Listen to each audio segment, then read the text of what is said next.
As mentioned before, my name is Feli. I was born in Mexico, January 25th, 2005. My parents, late night evening, called me and they gave me the announcement that the next day I was going to be migrating to the U.S. As a 9-year-old, I didn't know what that meant. All I knew is that I was leaving home. The next morning, 5 a.m., they woke me up and they told me, get ready, you're about to leave. I didn't know how to react to that, but to obey to my parents, right? Because everybody obeys to their parents, right?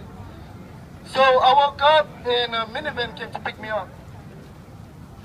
My brother, who recently came from the U.S., meaning like he came to Mexico, told me I was going to be traveling with him. Now, he left when I was 3 years old. I didn't know anything about him. I didn't know who he really was, if he was actually my brother or not, or if I should even trust him. Now, as a 19-year-old, meaning my brother, took a big responsibility to bring me and himself back to the U.S. by himself. When I came to the U.S., I had a big image on opportunities that schools and basically education for myself. In Mexico, education isn't really an education. I will enter school like around 8 in the morning and get out of school at noon. And during those hours of school, I will basically just play around and really never learn anything.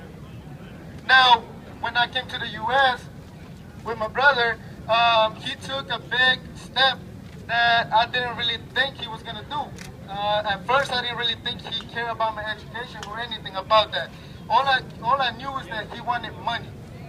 But he thought about me, and once he sat down and told me, you know what, brother, you are young, and I don't want you to go through the same thing that my father and I went through, meaning live a hard life. He told me he was going to put me in school, and that it was up to me to pay attention or not in school, right? So what I did, I took advantage of that. He told me you don't have to worry about rent, you don't have to worry about utilities, you don't have to worry about paying rent. All you have to worry about is your education. And that's exactly what I did. This summer, I happily graduated from Cesar Chavez Public Charter School. And I showed that all of those people who told me, you know what, you can't do it, you can't make it, you won't even make it to high school, I proved them wrong.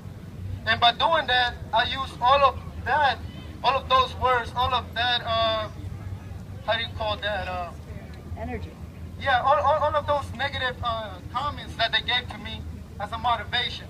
And as I always mention, that I may have not been born in the U.S., but the U.S. was born inside of me. Now, let's think about history. A lot of children come here as somebody mentioned before, it's a crisis right now. It is not their fault why they are coming here. A lot of reasons are because of history. If we think back, for example, El Salvador, the Civil War, the U.S.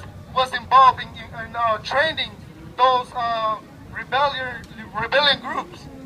They were trained, they were given the guns and equipment and tools to basically kill one another. Years later, today, the war is over, but it's not within the country.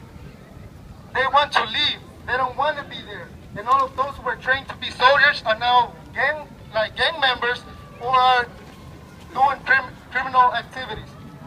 And the new generation who were then kids are facing the consequences. Now, when the children are asking the U.S. for help, what do? They give the back. They don't want kids in the U.S.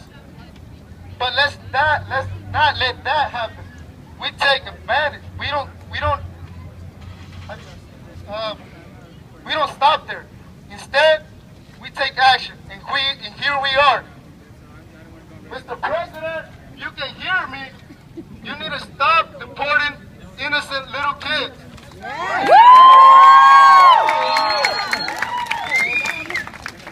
So, to the end, I support those children because I know who they are. I I know what they go through. So it is up to me and you folks to take action. And I encourage every single one of you guys to not stop and always speak for yourself, but also think about others and step in their shoes. Thank you very much.